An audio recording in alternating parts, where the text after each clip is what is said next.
Hello and good afternoon. Thank you so much for joining us today for this Making Lasting Connections with Referral Partners. It's one of our educational webinars that corecubed provides for our constituents and also for the public, people that are interested in how do we grow a home care business and how do we do it correctly. So my name is Merrily Orsini.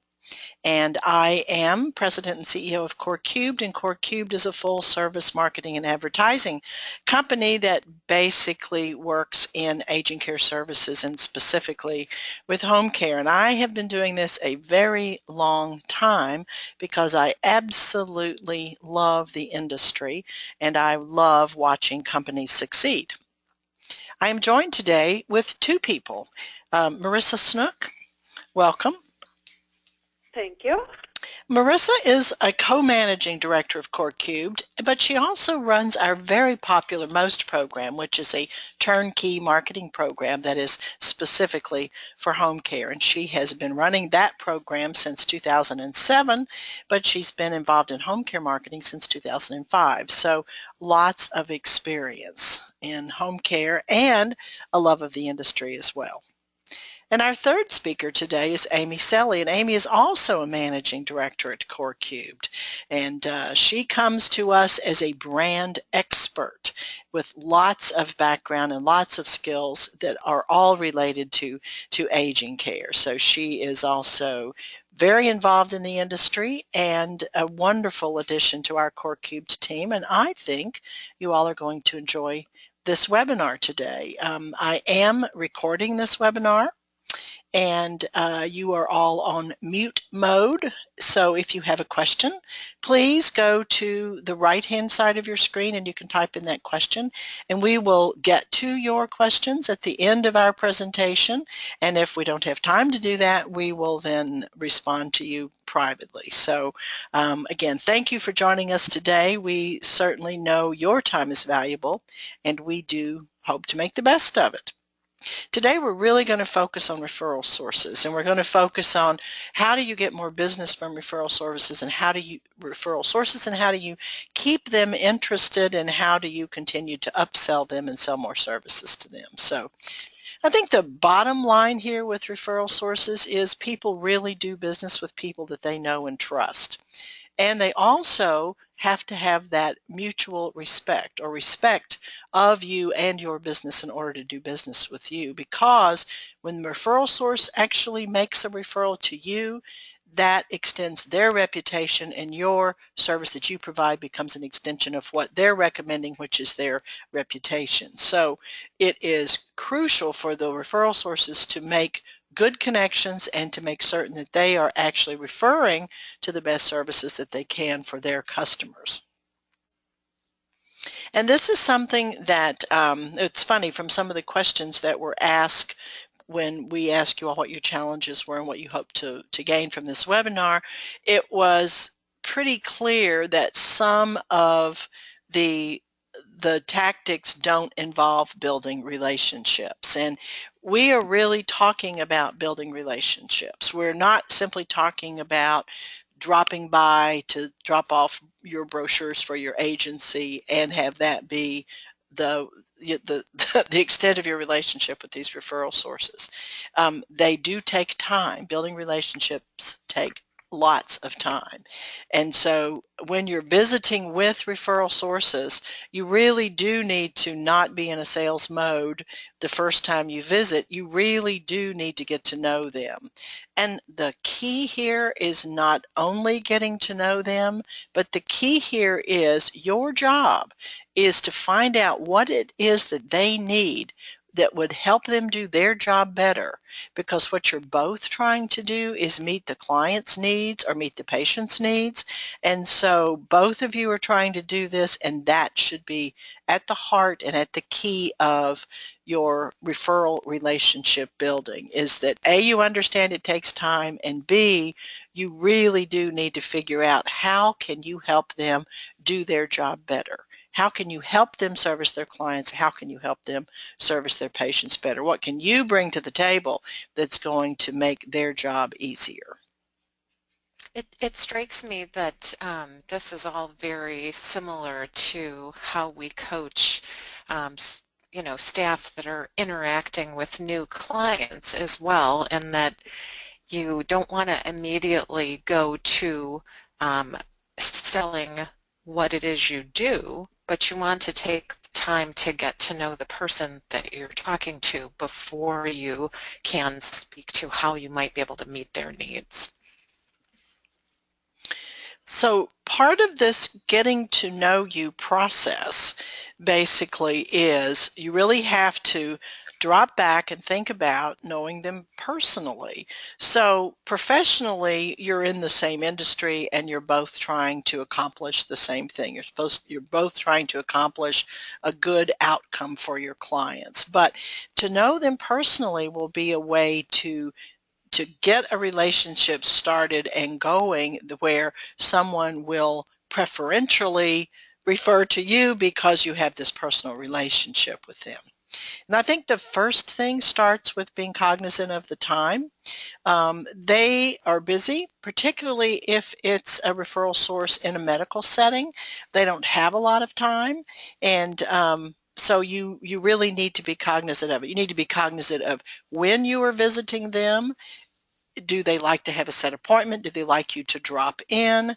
And when you're first beginning the relationship, you really do have to start making inroads into that personal connection and asking them what they can do that'll help them in their job. But it doesn't have to be a long meeting. It just has to be, they need to know your face, they need to know your name, they need to start knowing who you are, and they need to realize that you respect them and their time, and you're not going to just sit down and take too much of it when you don't really know what it is that you can bring them and how that relationship is going to pan out. And these are just some things. Amy, you want to talk about some of these, just ideas about relationship building? Sure. Yeah. I think it's just like meeting somebody new, and too often we're thinking about, what we want to tell them when really we should be finding out about them. So you want to establish a personal connection by just finding out things that you'd, find out from anybody that you met who was new. And because those are commonalities that are easy to talk about, what causes they support, what great restaurants are in the area, connecting over the challenges of parenting, and just really be interested in them as a person. We all want that validation of having other people be interested in who we are and what we do, and to know that we've been seen and heard and understood, and just to, connect with other people who are like us. And it is really important with referral sources as well.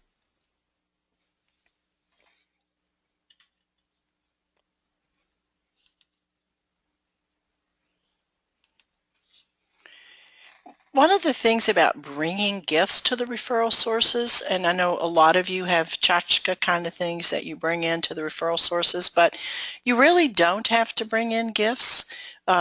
What you're really trying to do is establish a relationship and find common ground. So if the person's a foodie, then you put that in into your list of things to think about with that person. So, a restaurant review might be something they would be interested in, or if they like to garden, then a book that you found on gardening might be interesting, and you can share that with them. Not the actual book, but just, maybe you want to read this or this article. So, whatever you've connected on. If you're both parents of similarly aged children, you've got a connection. If you have interest, fishing, hunting, skiing, whatever, as you are finding out about them, you need to find out common interests, because it does need to be a genuine common interest that you have, and a connection that you have. And if you can make that connection with someone so that you are actually remembering personal things about them and giving them things that fit into that personal connection, then that is far, far more meaningful. Yes, I love the headline of this slide, The Gift of Your Interest, because I think that you know, there's been many times in my life where salespeople have tried to connect with me, and the best ones, you know, I have found remember things that we've talked about and remember things about me and find ways to connect that to my personal interests, but also what I'm trying to accomplish in my career and with my clients. But it really does have to be a genuine and personal connection. So it really does have to be real. If you really don't like each other, you're never going to be able to establish a good relationship. So that's why you want to find something in common that you feel comfortable with and that you know about and that you share. But I think one of the biggest things too is to be a listener. Um, in other webinars, we talk about, like when you're taking an inquiry, how to practice reflective listening. I think that would fit here because you really do want to hear what they're saying. And if you have stopped in to make a visit and they are completely rushed and not, not focusing and not able to give you any attention, that's a huge clue to absolutely leave, and come back at a time when they are more receptive to sharing with you. But when you are listening to what they're saying, you really need to understand what it is they're saying. And you don't need to have an answer or a solution, but you really do want to spend some time getting to know them, listen to their problems, not simply sell them your services. The other thing is that they oftentimes know that they need some things that they don't have. And so you can find out from them, what is it they need? Ask them to think about if there's one thing that would help them help their clients the most. What would that be? And then see what they say. It might be something simple. It might be a medication chart. It might be, tips to talk with their parent who has Alzheimer's disease. It might, there might be some things. It might be that they're looking for an agency that can respond immediately and they haven't found someone that will actually staff on a Friday afternoon when they're getting someone discharged from the hospital that they hadn't planned on. So find out what it is that would help them the most, and then next time you visit, surprise them. Create that, find that, and bring that to them that would be most helpful. And then you will have made a friend almost for life. You've also And said sometimes it may take a little prompting because they may not know exactly what they need. But asking a few questions about their client's issues or prompting them with a few ideas may make them go, wow, I never thought about that. Yeah, that would be extremely helpful. And then of course, we're recommending you use a professional marketing firm to create this item because a professional marketing firm can do it quickly and professionally.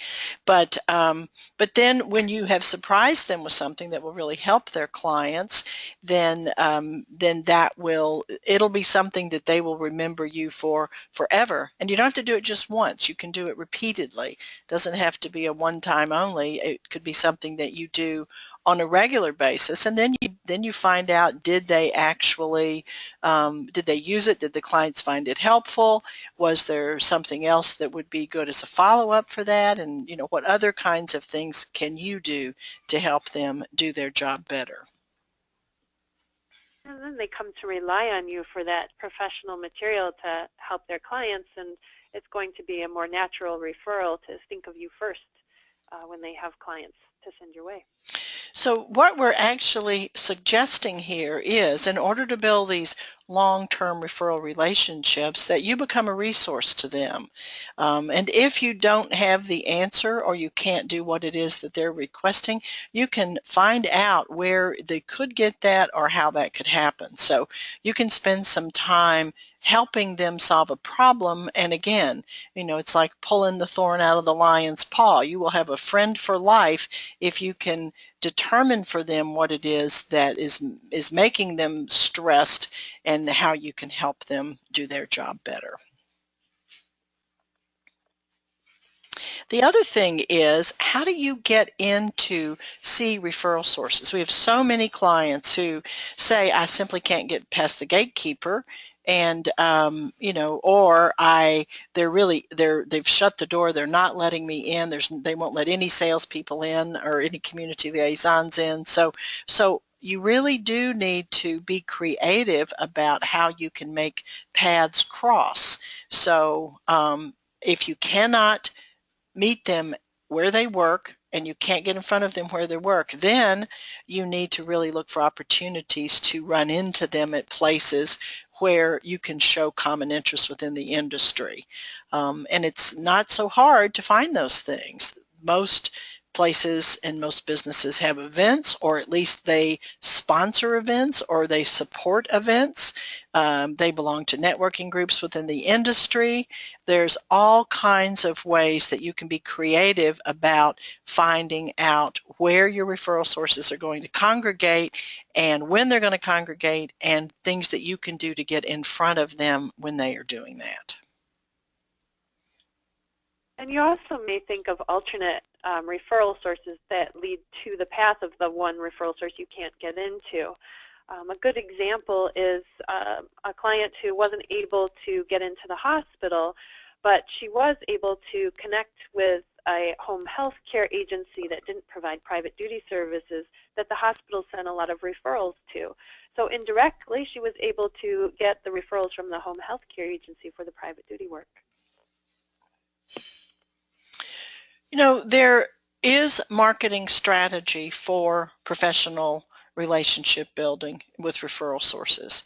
And the thing that is happening in healthcare today is really this push for quality, this push for outcomes, this push for proving that you are delivering the best service. So from an agency standpoint, in order to get someone's attention, to get a referral source's attention, you do have to exude quality. And in order to position yourself for quality, there is some strategy behind that, and that starts with a good brand. I am fond of saying, and I will say it again, if your nephew or your niece or your next door neighbor designed your logo, and you're using someone in the office to do your brochures and your marketing material, then that is not going to look like quality to someone who is in a professional referral capacity. So starting with your business look and feel, starting with a branding effort for who are you, why are you in the business, and how do you show that graphically and message-wise so that you are positioned for quality. I mean, I think oftentimes we will get clients who have an excellent service, and for some reason they have not had to market for a while and the business has grown nicely, and then all of a sudden they find out that as their clients are leaving them for one reason or another, that they are having a hard time finding new clients. And when we take a look at them, it's because they've never really done any branding work. They started the agency at a time when there wasn't much competition, and now there's a lot of competition. So that position for quality is crucial in terms of building referral relationships, because they do not want to be embarrassed if they refer to you and you're not going to come forth with a quality product. Do you all want to talk about this anymore? Amy, you're so good at branding. Well, yeah, I think, most of us think of brand as a professional look, and that is really important, because you have to imagine that a referral source might not feel comfortable passing along your printed information or your web address if they don't feel like you have a professional look to your business. And there are so many wonderful agencies that are so well run that don't have a professional look. So that's one part of it. The other part of it is that does your brand speak to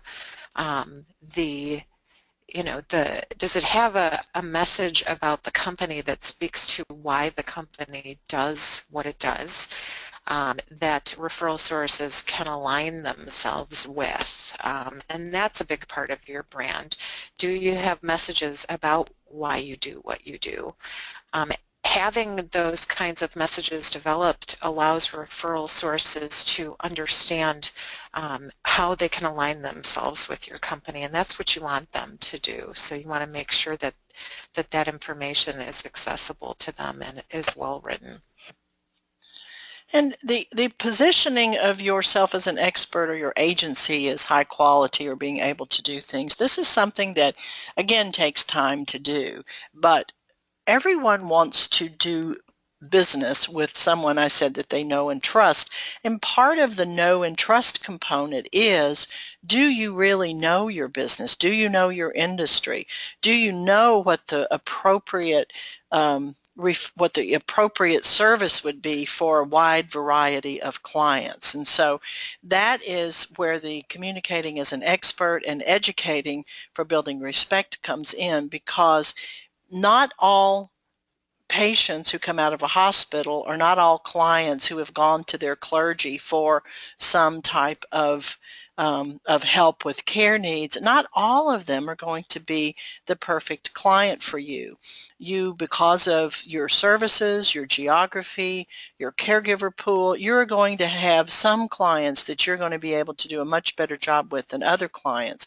And you're also going to be able to solve problems for some people that you might not be able to solve for others. So that's where you really have to understand your capacity with your agency, understand what is the best service for someone who does need care. Should they be coming home with care, or should they be going elsewhere? And if you really understand what you can do best and where the best placement for the person is that's looking for some care help, that will also go a long way with those referral sources to build respect, because you obviously can't take care of everyone all the time anywhere. And I think that referral sources are really, again, because it's an extension of their profession, and so for them to refer to you, they have to know that you know what you're doing. This is the next point here, is about targeting. You know, when you are building relationships with people, if you know anyone already, that's who you ought to start with. I mean, if you think about, go into a crowded room that you don't know anyone, and how do you pick people that you talk to? You're going to look for people that you think may have something in common with you. And so if you go into a room, though, and you know people, you're going to go to those people first. You're going to speak to them, and then you're going to start talking to the people they talk to. So it's the same with target marketing and for sales for referral sources. Start with those people you already know or who you have a relationship with, and then every time you meet with the people that you already know, ask them, who do you know that you think might benefit from my services? And then make that the ending statement for anyone that you meet with, so that you are expanding your base based on those people that you already know. And then if you don't know anyone, or you've run out of those people, you know, you're looking for new people to get to have a relationship with, then look for those that have the best potential of coming into contact with your targeted client profile. So a simple, for instance, would be if you were in the private duty market and you're looking for a high-end client, then look for people that would interface with that kind of client.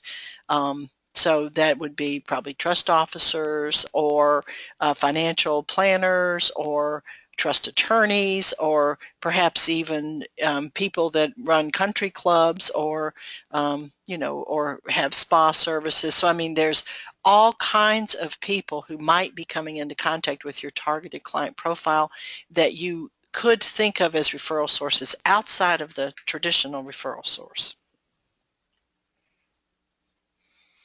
What about marketing tools to help you build those relationships? Marissa, you want to talk about some of these that work and that we know that work? There are a lot of questions that both consumers and referral sources have about home when is home care appropriate? How do you qualify for home health care? What's the difference between private duty and home health care? Just lots and lots of questions, and even down to disease-specific questions, Alzheimer's in particular. So many questions about how to properly care for somebody with Alzheimer's, how to communicate with somebody with Alzheimer's. And you can use your marketing materials to answer those questions for both referral sources and the clients that they serve. And we're not talking about an agency brochure, sales brochure that simply has all of your services listed.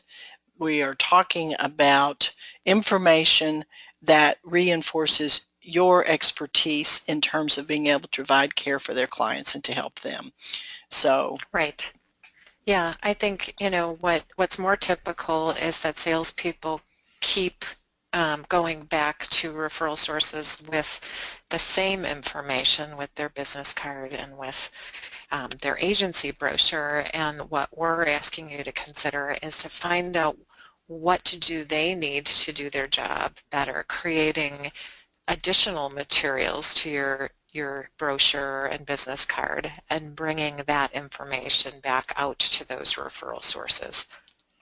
It just happens to have your agency logo and brand on it. well, and there may be some help with educating people about home care. I mean, in this day and age, you would think that everyone in the world would know about home care, but that is really not the case. I'm not going to get into the complexity of home care right now, but you all know this. You're in the industry. We have an industry that has created silos of service provision based on reimbursement, and it's a very complicated and complex referral sometimes to make. So the referral source may also depend on you to make that determination of if that person is an appropriate referral or not. But you can actually educate them, and that might be something they would be interested in, particularly in a hospital setting with a lot of discharge planners, to educate them on what are appropriate referrals, what should be referred to private duty, how do you determine if someone is eligible for a service that's being reimbursed, like Medicare services or Medicaid services, and when is it appropriate for them to refer to you. So some of those things. The other thing would be that they may have a favorite disease organization that they're highly involved in, and perhaps your agency could help sponsor that. I mean, it's truly a way, if you are sponsoring an event, it's a way to work on a committee with people. It's a way to get in front of them all the time. It's really a way to build relationships based on that common interest. And that common interest in terms of the chronic disease organizations happens to be industry specific, so that would help even more. The old-fashioned thank you note. This is something that is really a tool that works. When someone does refer to you, a handwritten note that just says, thank you so much, we really appreciate the referral. Something simple like that. Remembering their birthday, sending them cards on their birthday, recognizing special events. I mean, this is social work month, so all of your social workers ought to get something from you just saying, we really know your job is hard, we really appreciate it, and we're so happy to be a part of your referral network. So just personal touches that let them feel a little special. The other thing is communication on a regular basis. Out of sight, out of mind. So if you are visiting someone on a monthly basis, what if you also had their email address and sent them information in a newsletter that was really informative about what's happening in the industry, not who your caregiver of the month is and what you're doing in your agency, but good information about what's happening in the industry.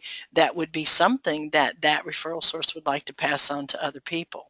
So the being in front of them, that's just another touch point to be in front of them. The other thing is, we mentioned professional materials. When you have asked them what would be helpful to their clients, if you deliver that again in either a rack card or in some format that they can give out, or they can distribute to their patients and their clients, then you've extended your agency brand by having that material, but you've also reinforced yourself as an expert in the industry and as being helpful to them by providing that in the first place.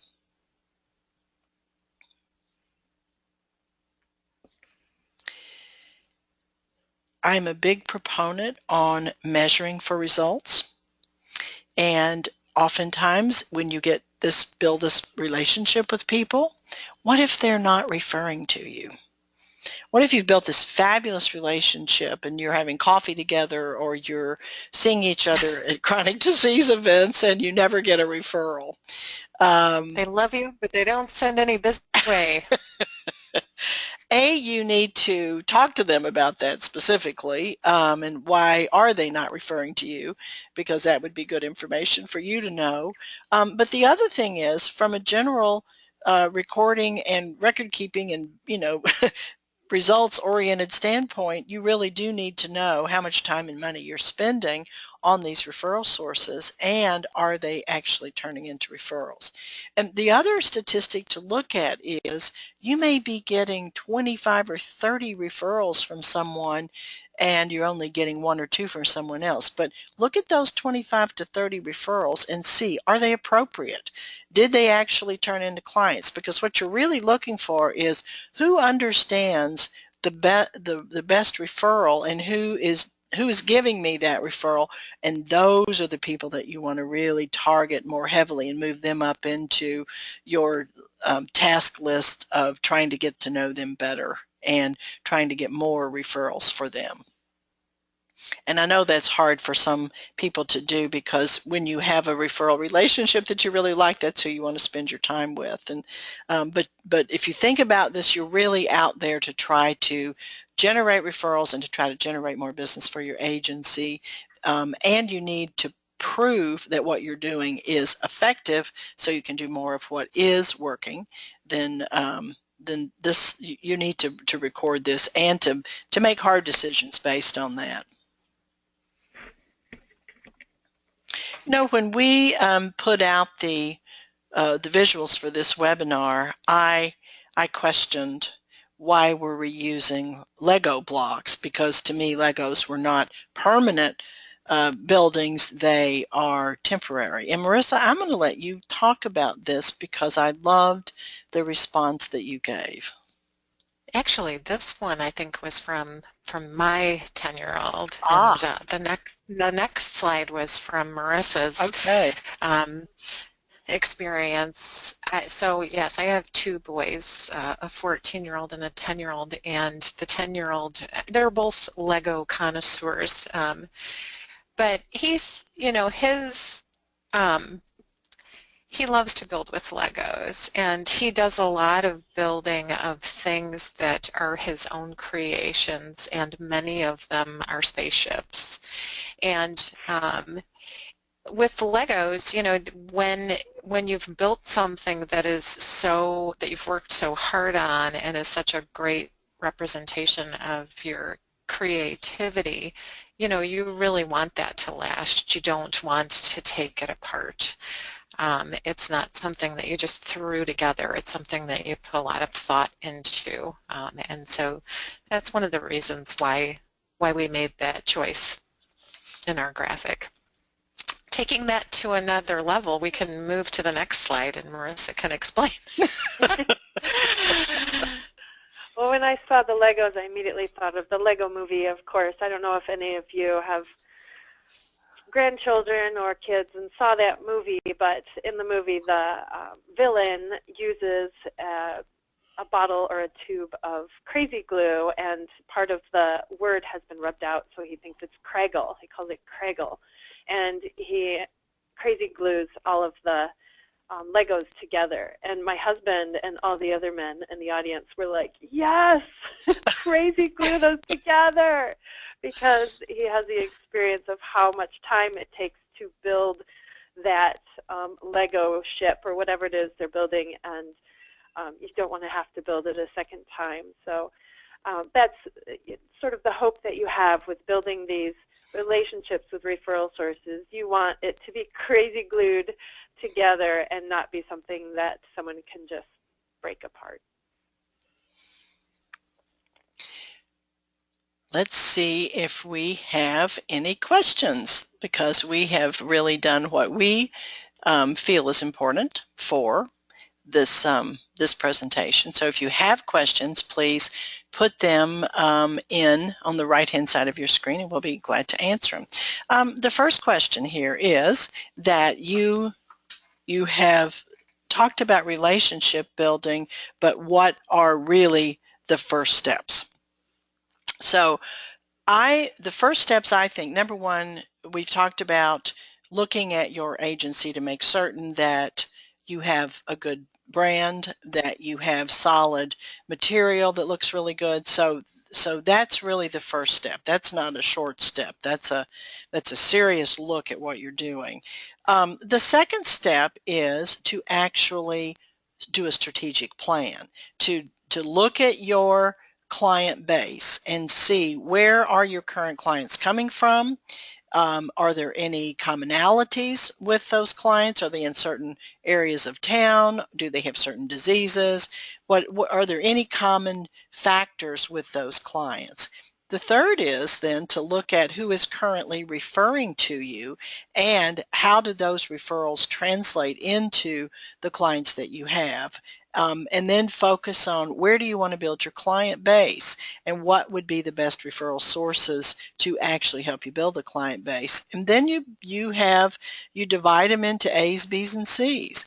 The A's are the people that are currently referring to you or that you know and have the potential to refer to you. The B's are those that you think you might get to refer to you in the future, but maybe you don't know them that well and you're going to have to work on knowing them. And the C's are the ones that you want to communicate with, but you probably don't have a chance of getting a referral from them. And so you really want to focus your time and energy most on your A's and then on your B's. And here's another question. Goodness gracious. Let's see. How do you gain the most value from the limited amount of time that you have in front of your referral sources? They are extremely busy and sometimes a bit rude. We are a very new company. Now, this is one of those questions that I would say, I don't think you are going to want to take a lot of time in the beginning. So the most value that you gain from the amount of time you have with those referral sources is to get to know them first. Even if it's only 2 or 3 minutes, you are going in, you're introducing yourself, you are saying to them, we're a new company, but we're really interested in knowing you better. The same things, go back and listen to this webinar again.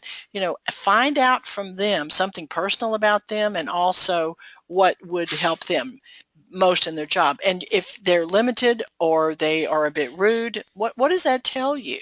That tells you that they don't want to see you right now. So so don't see them right now. I mean, it may take 10 visits before you get someone to even know your name or to be happy to see you. So, and I can guarantee you that if you're spending your time visiting them and they're being rude to you and you're still taking up more of their time, they're not going to be happy to see you. Marissa, Amy, Yeah, do you have a comment to that? Yeah, I would just say take the hint that now's not a good time, but don't let that keep you from trying again.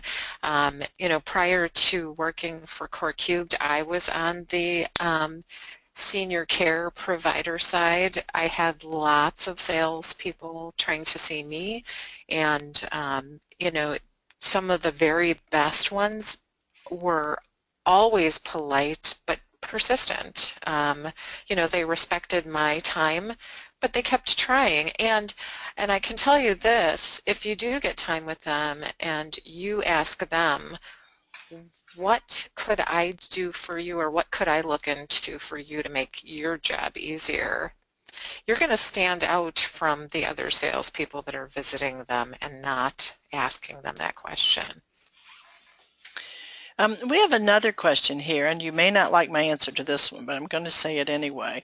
What do you suggest if a marketing person, community relations, if there's no referrals coming in? Well, I would do two things. Number one, I would look at why are there no referrals coming in?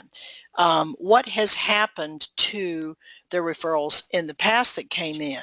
Because when you get a referral from someone, you need to immediately turn around and correspond with them to say thank you for that referral. And then if the referral turns into a client and you are servicing them, you need to keep that loop going with that referral source to let them know that you're servicing this person, that they are in a safe environment now, that you've handled all the problems, whatever they were. So I would really look at past referrals and make certain that you are actually communicating with the person who did the service, but even beyond that, how did you handle the referral that you got? Was it a pleasant experience for everyone? Was it a positive? Did you do a good job? Is your agency positioned and operating efficiently to be able to provide the service that you are asking people to send to you? So if there's absolutely no referrals coming in for your community liaison, then I'd say you have a problem. So the person either needs training, and there are several wonderful trainers out there. Actually, we are partial right now to Steve the Hurricane. He does some great sales training, and he's been in the industry, and he does a very good job at sales training. So I would look at, do they need sales training? I would look at your level of your service provision. Are you providing a quality service that matches with what that referral source is looking for? And it may be that you have a community liaison who's not very good. That's the other thing. So I would just, arm them with the tools for success. And part of the tools for success are going to be marketing materials that are not sales oriented, that are actually helpful. So there's lots of reasons right now someone would not refer to an agency. And part of them, number one, we said it earlier, quality. Are you providing quality service? Are you capable of staffing and servicing them at the referrals that they're actually trying to give to you? And I would really look at some of those things, and then arm that salesperson or that community liaison with tools that will make them successful. Oh, someone's asking me for the training resource again, Steve the Hurricane. Yeah, I'm going to put up the website in just a second here. I'll send it to everybody. Okay. It's Hurricane Marketing, I think, is the name of it. Yeah. It's his website is stevethehurricane.com. And don't let that turn you off. Well, he has a wonderful personality that will blow you away.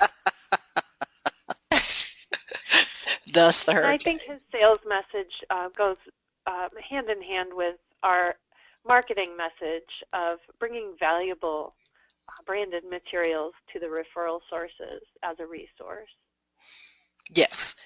And he is also fond of giving hints about how to get into the referral sources and bringing them information that is helpful, not just sales information. So his theory of sales dovetails very well into our marketing strategy that we provide. Well, we have come to the end of our questions, I believe. Let me make certain that I've answered all the questions. And if we have no further questions, which I just need one more minute to make certain that I've gotten all the questions, and I think I have. So, whoops, here's another one. Do you have any tips for entering an already saturated home care market? Oh, goodness. Well, if you're talking about you're a new entry into an already saturated home care market, I would say same thing I said before, I feel like a broken record. You've got to provide a quality service, which is very hard to quantify that you have a quality service if you've not ever provided any service. And if it's an oversaturated home care market, I would really look for a niche. I would look for something that you can do that is different or better or more than the market is currently offering. And I would start trying to do relationship building at a very basic level. I would probably join some disease associations, and I would attend those, and I would start trying to make friends in as many of those as possible. Amy, Yeah, and Marissa, do you have any? I would make sure that your brand communicates your message, your why, very well, and that it is of the highest professional look that you can achieve. Oh, here's a question. Do you gift, in quotes, the referral sources for the leads that recommend that turn into clients? You know, I'd be very careful about gifting, if you're really meaning giving them gifts, referral sources. In some areas, it's not considered appropriate. And for some of the reimbursed services, it's absolutely not appropriate. So I think a personal note, and as we said earlier, just keeping them in mind for things would be appropriate. It's certainly appropriate to give gifts at for occasions. So I mean, you could give them a birthday gift, an anniversary gift, something like that. But I wouldn't really gift someone something for giving you a referral. I would thank them and keep them in the loop. But I mean, that's my personal opinion. But I'm a social worker, and we always feel bad about paying someone for referrals. So Amy, Marissa, Yeah, do you have and a different take on that? well, I just think, I think that what is more of a gift is understanding someone, responding to their needs, helping them do their job better, responding well to the clients that they send to you, following up to say how those clients are doing, asking again, is there anything else I can help you with? I mean, a Starbucks gift card is not worth as much to me as somebody who helps me do my job better and make sure that my clients get served well. Well, we have had wonderful questions, good interaction. Thank you all so very much. I believe this is the end of our questions. Amy and Marissa, as always, you're so wonderful, and I'm so happy to have you on the CoreCubed team.